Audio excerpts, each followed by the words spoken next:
নতুন মেহমানরা এই প্রথমবার আমাদের বাসায় আসছে।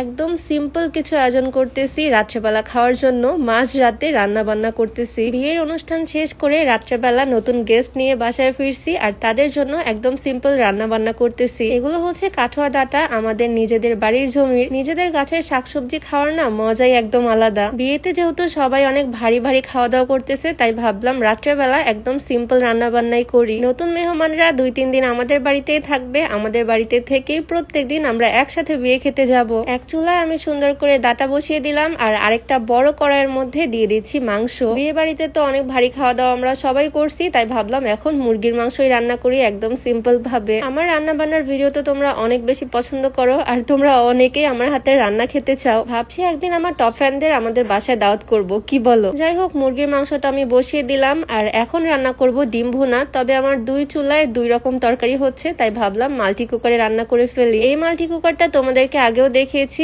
এটা যে এত কাজের। মাল্টি কুকার হওয়ার কারণ হচ্ছে এটাতে মাল্টি ফাংশনাল কাজ করা যায়, ভাত রান্না করা যায়, তরকারি রান্না করা যায়, ভাজা ভুজিও করা যায়। এটার সাথে একটা স্টিমারও আছে, চাইলে স্টিম করা যাবে, ভর্তার জন্য সিদ্ধ করা যাবে। তবে স্টিমারটা এখন আমার লাগছে না, আমি ডিম সিদ্ধ করতে দিলাম। রাইস কুকারে ভাত বসিয়ে দিছি, ভাতের মধ্যে আলু দিছি, আলু ভর্তা করব আজকে। সিম্পল খাবার বলতে আমি বুঝি আলু ভর্তা আর ডাল। এই খাবারটা আমার যে কি ফেভারিট বলার বাইরে। রাইস কুকারে ভাত হচ্ছে, আর এদিকে প্রেসার কুকারে আমি ডাল তুলে দিলাম। আলু ভর্তার সাথে পাতলা ডাল আমার মতো কার কার পছন্দ বলো তো? মসুর ডাল সাথে একটু পেঁয়াজ মরিচ তেল দিয়ে সুন্দর করে সিদ্ধ করতে বসিয়ে দিলাম। এইদিকে মাল্টি কুকারে আমার ডিম কিন্তু সিদ্ধ হয়ে গেছে। এটা যে এত পাওয়ারফুল, দেখো কি সুন্দর ভাবে সিদ্ধ হয়ে গেল। মাঝে মাঝে গ্যাস শেষ হয়ে গেলে আমি তো সবসময় এই মাল্টি কুকারে রান্না করি। দেখো কত সুন্দর ভাবে রান্না হয়ে যায়। এখন আমি ডিমগুলোকে সুন্দর করে ভেজে নিব। মাল্টি কুকারটা আমি নিয়েছি TQIU ফেসবুক পেজ থেকে। পেজটা আমি ডেসক্রিপশনে মেনশন করে দিব, তোমরা চাইলে তাদের পেজটা ভিজিট করে আসতে পারো। তোমরা হয়তো ভিডিওতে দেখে বুঝতে পারতেছো চুলার আগুন বা গ্যাসের আগুনের থেকে কোনো অংশে কিন্তু কম না। এটা টোটালি ইম্পোর্টেড একটা প্রোডাক্ট, সেজন্য আর কি এত বেশি কোয়ালিটিফুল। পেঁয়াজ, বাটা মশলা, গুঁড়া মশলা সবকিছু সুন্দরভাবে কষিয়ে তার মধ্যে আমি ভাজা ডিমগুলো দিয়ে দিলাম। ডিম ভুনা করা খুবই ইজি, তবে এটা আমার খুব পছন্দের একটা খাবার, খেতে খুব ভালো লাগে। আর এইদিকে আমার ডালটাও সিদ্ধ হয়ে গেছে, এখন ডালটা সুন্দর করে রান্না করে নিব।